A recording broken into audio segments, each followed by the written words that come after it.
Des deux côtés, la même pour Bobner qui a mis beaucoup d'énergie et c'est le grand end pound maintenant. Et tu ne shooterais pas un grand end pound. Il a raison, attention, on a perdu le protège-dents. Voilà. Il passe la garde et tout de suite il continue à faire son travail de grand end pound. Ouais, il a passé la garde. Vous voyez le travail de grand end pound justement. C'est énorme comment le travail de grand end pound peut aider sur le, il est en train de sur le sol. Je crois qu'il y a Mika qui est en train de se... parce qu'il a perdu son protège-dents et qu'il attend qu'on le lui remette. Non, le protège-dents est à Anthony. Il avait pris un coup, il dit que, voilà, je crois qu'il se plaint d'un doigt dans l'œil. Michael Bobner se plaint d'un doigt dans l'œil. Le protège-dents, c'est Anthony qui l'avait perdu. Ok, mais le règlement, c'est l'arbitre qui va décider s'il pense que le doigt dans l'œil était vraiment... Tout à fait. Et s'il a continué le combat surtout. Voilà. Il aura 5 minutes selon le règlement. On a le médecin qui va il est en train d'observer. Voilà, qui va observer l'œil et voir et décider si le combat peut continuer ou pas. Et on va arriver à la fin du combat parce que... C'est terminé, le combat est terminé. Michael Bobner ne peut plus voir et donc le combat est terminé. Le combat s'arrête là. This is ruled a no contest by the doctor due to an eye poke. Ah non, alors c'est pas possible. Ah non. Non, là c'est pas possible. Non, ça c'est pas possible. Non, c'est juste pas possible. Là, le règlement, il ne dit pas ça. C'est juste pas possible. Et c'est le combattant qui prend le doigt dans l'œil. S'il ne peut pas continuer. Ça peut pas être un no contest. C'est pas possible. Ça peut juste pas être un no contest. On va écouter. And there is a change. After the commission of referees got together, the decision is overturned and the winner is Anthony Dizzy. Ils sont revenus sur la décision. C'est normal. Justice a été rendue. Ça c'est bien qu'ils puissent le faire parce que c'est rare qu'on revienne sur des décisions. Bien sûr, c'est-à-dire que l'erreur est humaine, il y a eu une petite erreur, mais derrière ça quand même, les choses sont réparées. Anthony, bien entendu, aurait voulu pousser le combat jusqu'à la fin. Ouais, ça ne change rien. Mais malgré tout, c'est bien qu'ils aient pu revenir sur cette erreur de jugement. Fighting out of Bosnia, Milanko Pulanovic. This man is a Muay Thai expert with a professional record of 8 wins, 9 losses, and 1 draw. Weighing in at 89 kilos, fighting out of our city of Geneva, Switzerland, Karim Mamad.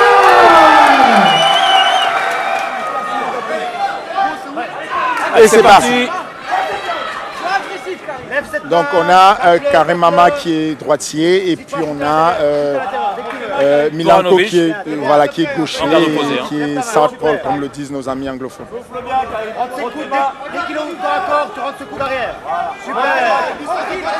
C'est intéressant parce qu'on est assez près, il n'y a pas beaucoup de coups de pied qui pleuvent alors qu'on est en distance de pied et je crois que c'est les points qui vont partir. Celui-là il était fort, surtout à l'intérieur. Il attendait, il a voulu me faire mon tour. Et Karim Mamad qui a changé la garde tout de suite derrière. Et qui montre également qu'il s'est envoyé les coups de kick, Mamad. Il est ouvert encore, il est ouvert. Le jab dans le vide. Le point, les coachs à Karim Mamad qui l'encouragent à boxer, à chercher les points, à faire un travail de points parce que ils déduisent de l'attitude de Milanko qui n'aurait pas une belle boxe. Voilà, et qu'il aurait en tout cas qu'il aurait une garde ouverte, donc il y aurait de la place pour passer les points. Et Pulanovic qui pour l'instant laisse faire un petit peu les choses, comme s'il cherchait le coup dur. N'hésite pas, au cas où. Peut-être l'occasion pour Mamad d'envoyer les coups et regarder et de prendre les choses en main. La cuisse de Pulanovic qui commence à rougir. Ces coups de pied, il ne va pas pouvoir les prendre longtemps. Il les bloque pas, donc il y a un moment où le muscle va commencer à se raidir. Voilà. Il est en train de subir des grosses contusions musculaires et à la fin il ne va pas pouvoir. Ça va pas suivre. Regardez là, sa cuisse de droite là. Voilà, dans quelques secondes, je pense qu'il va changer de garde parce qu'il n'aura plus. Il aura sa jambe. Il aura sa jambe gauche. Et Mamad qui enchaîne. Mamad qui a passé la deuxième. Mamad a décidé de passer la seconde et voilà, changement de niveau, il va l'amener facilement au sol normalement. Voilà. C'est pas encore fait. C'est pas encore fait. il essaie d'avoir le contrôle, de joindre, d'avoir une connexion de ses deux mains à l'arrière. C'est fait maintenant, il va la avec le passage de garde dans la foulée. Et bizarre attitude de Poranovic qui montre beaucoup d'agressivité et finalement au moment de s'engager, il n'y a plus grand chose. Voilà, exactement, c'est assez bizarre. C'est-à-dire que je pense que mentalement, il est très fort, mais que derrière, il n'y a pas les outils qui vont avec. J'ai l'impression qu'il est assez, il est quand même un peu limité au niveau du répertoire technique. En point, il n'a rien montré, et puis dès que Mama arrivait sur lui... Même son attitude au sol de recomposition, elle n'est pas terrible, son attitude au sol.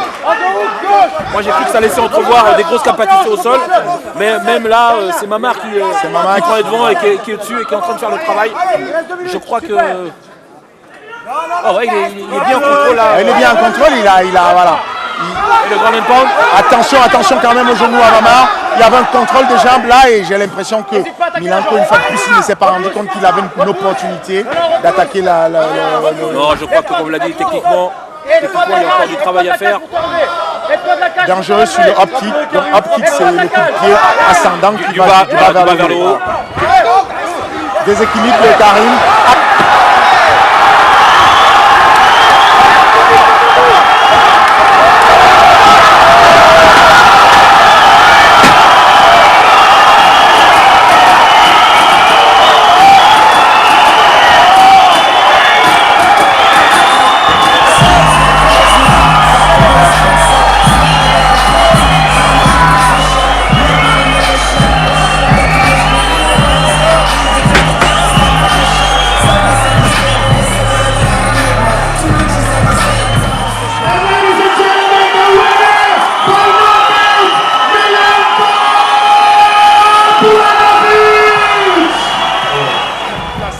Il a beaucoup de supporters dans la salle.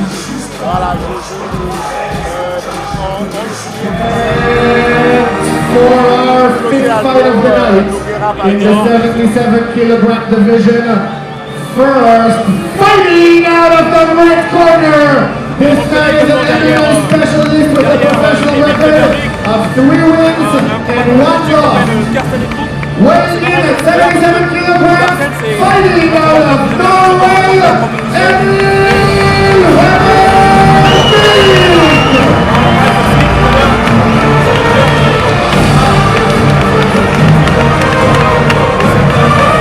Fighting out of the blue corner, this man is an MMA specialist with a professional record of 4 wins and 1 loss. Fighting out of Spain, Tato!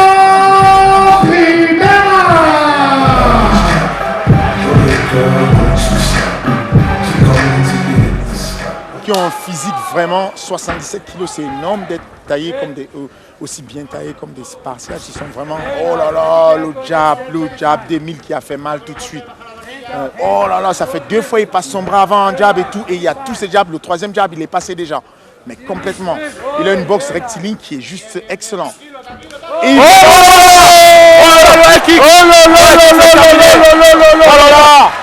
oh là, c'est pas terminé encore, il essaie de récupérer.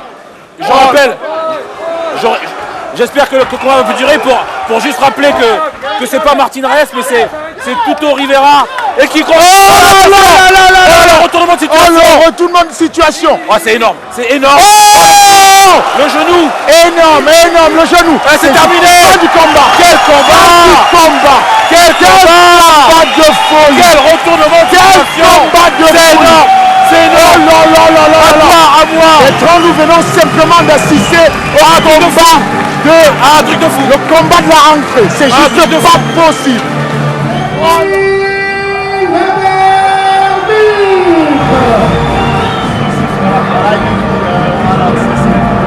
This man is a Brazilian Jiu-Jitsu black belt with a professional record of 4 wins and 3 losses.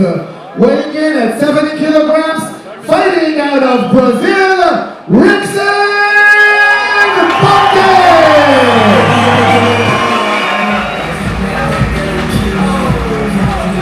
Weighing in at 70 kilograms, fighting out of Belgium, Ludo Boulevard! Et voilà, Ludovic qui est en short blanc et noir.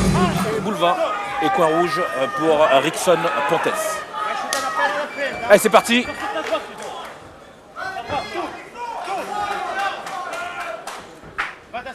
beaucoup d'assurance du côté d'Erickson Pontes, ça se sent, ça se voit, voilà, il a une attitude de contrôle, de gestion de l'espace, gestion de la cage, contrôle. Il vient de placer un beau low kick intérieur qui déstabilise Ludovic. Mais c'est Ludovic qui avance un petit peu hein, sur Erickson Pontes. Encore une fois, cher ami, le fait d'avancer n'est pas la garantie du contrôle du combat. Mais c'est un indicateur. Voilà, c'est un indicateur. Bien envoyé. Oh, on a vu un large crochet. Un large crochet de Ludovic de la part de Ludovic et puis changement de niveau tout de suite pour aller chercher de la part d'Erickson qui avait manifestement planifié, comment anticiper sur ce crochet-là. Et qui allait chercher les jambes pour le projeter.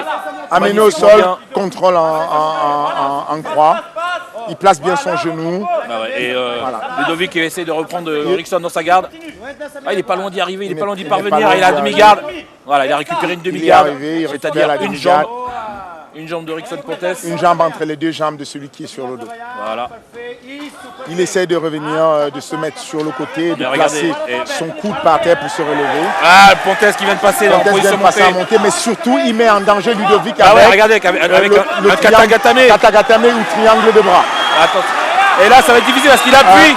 Il appuie, ça étrangle. Il va passer de l'autre côté. Faut pas qu'il passe de l'autre côté. Ça, c'est l'erreur de Rickson. Rickson vient de faire une erreur en voulant sortir et comment dire, accentuer son étranglement. Il a lâché les crochets. Alors, erreur ou pas erreur, enfin, oui et non. Parce que amélioration pour terminer cette prise, il faut en effet qu'il passe de l'autre côté. La même configuration, il vient de se retrouver à la même configuration. On va voir s'il va finaliser sa clé en montée ou il devrait encore accepter. Il devrait être un peu plus patient parce qu'il est placé, il faut qu'il soit un peu plus patient. Et il faut que par contre que Ludo sorte de là. Je pense que c'est la fin du combat. À mon avis, vu la puissance de Rickson, je pense qu'il va taper, il va pas taper. Il est pas loin. S'il ne tape pas, il va s'endormir. Il va taper.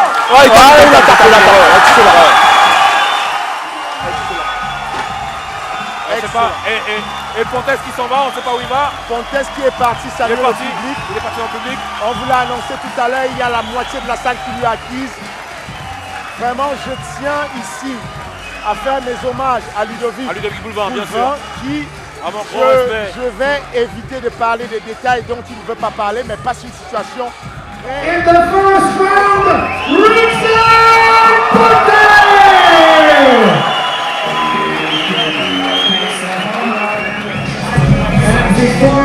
Before the break, fighting out of the red corner, this man is a boxing specialist with a professional MMA record of 7 wins and just 1 loss. Weighing in at 77 kilos, fighting out of Russia, Shamil Ismailov! Fighting out of the blue corner, this man is an MMA specialist with a professional record of 8 wins and just 2 losses. Weighing in at 77 kilos, fighting out of the Vest, Switzerland, Thomas Bensay!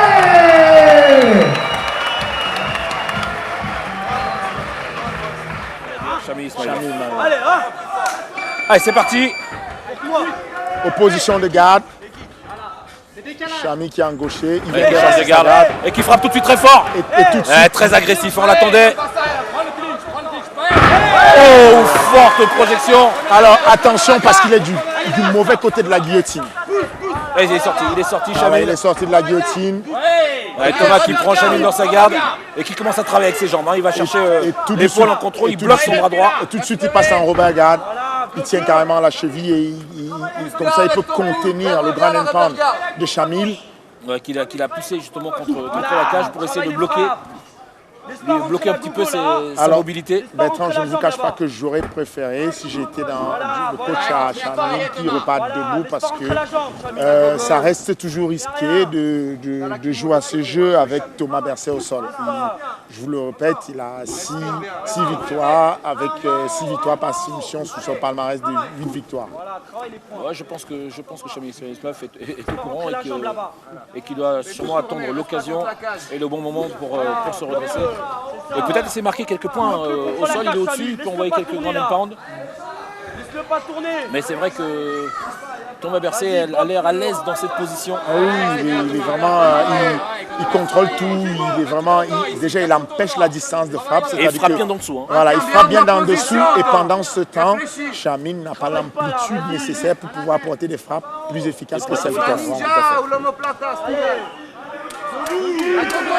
Et d'ailleurs, l'arbitre qui demande un peu plus d'action. Sinon, il va les relever. Il y a déjà de l'action. Je pense que c'est un très bon travail ce qui se passe au sol là. C'est pas. Laisse-le pas se relever, tiens-lui la tête. Mais cela ne semble pas suffire à l'arbitre. C'est lui qui décide. Il part 2 fois et c'est lui qui décide. Ouais. En tout cas, il se montre menaçant, Thomas. Il déplace bien les hanches. Avec ses jambes, bien sûr. Avec les jambes en escalier sur le dos. Il est vraiment très très haut. Et il frappe toujours par dessus. Et il continue à frapper, à porter des coups en dessous, donc il reste super dangereux. Et c'est un vrai travail de sapin, parce que des petits coups comme ça successifs, ça paraît pas grand-chose, mais Ah oui, complètement. à la longue, on entend le public qui commence à se languir. On veut voir le combat repartir debout. Alors, comme d'habitude, le public aime des actions spectaculaires. C'est vrai qu'en situation en position debout, il y a plus de probabilité de gestes spectaculaires.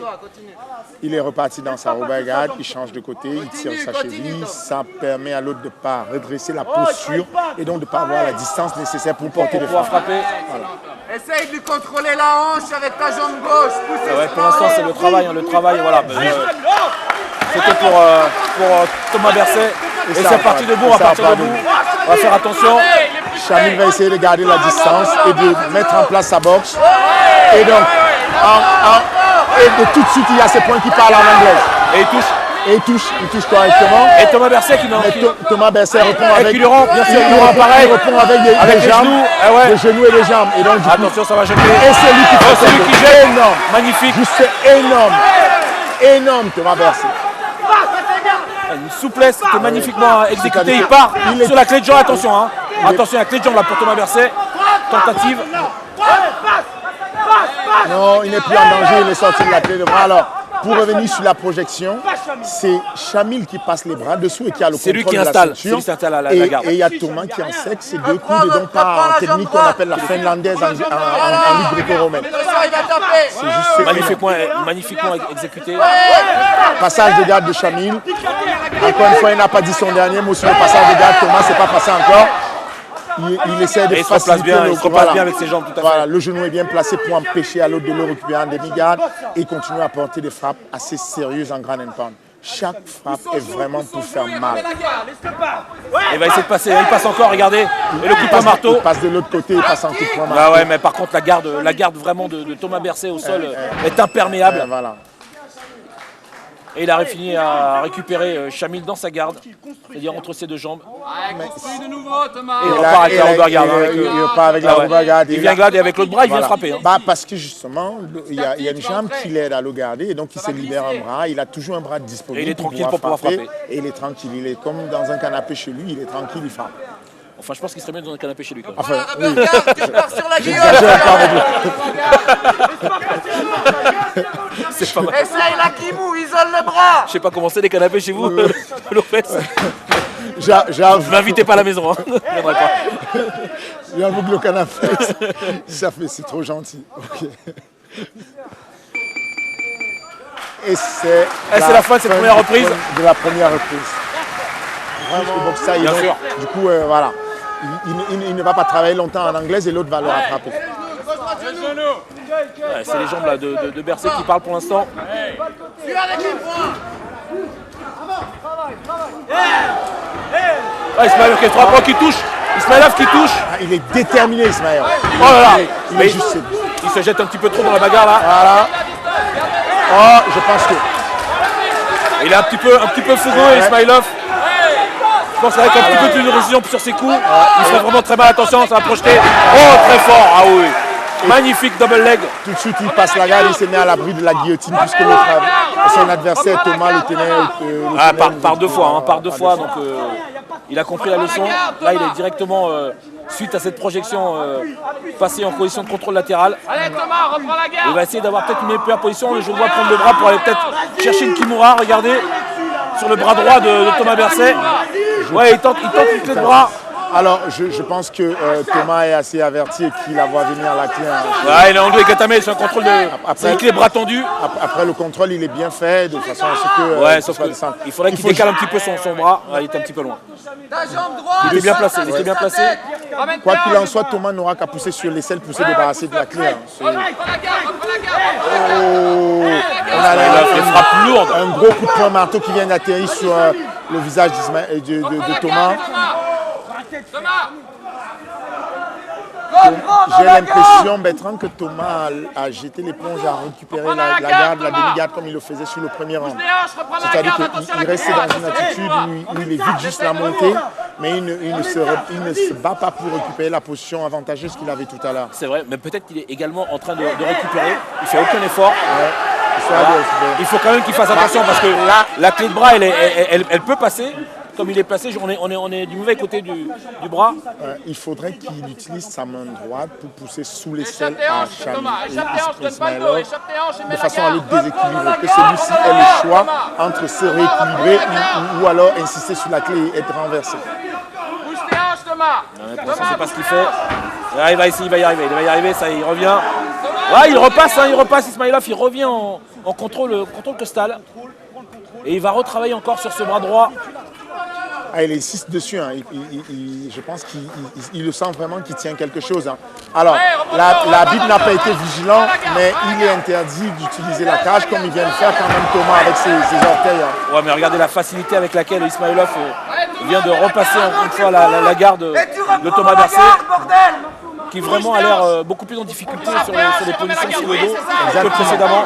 Alors, pour être honnête, la qualité, la technique qu'il nous propose sur le deuxième round n'a rien à voir avec ce qu'il nous proposait au premier round.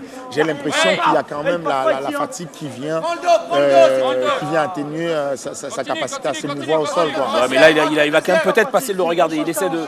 Ah non, c'était pas loin. Hein, il a fait un beau travail avec sa jambe gauche. Je pense qu'il y a beaucoup de puissance du côté d'Ismailov. Beaucoup de puissance, tout à fait. Il a la bonne position, Ismailov. Et je pense qu'il a peut-être été également émoustillé par cette projection sur le dos qui a peut-être dû lui couper aussi le souffle. Exactement. Parce qu'on l'a vu quand même assez...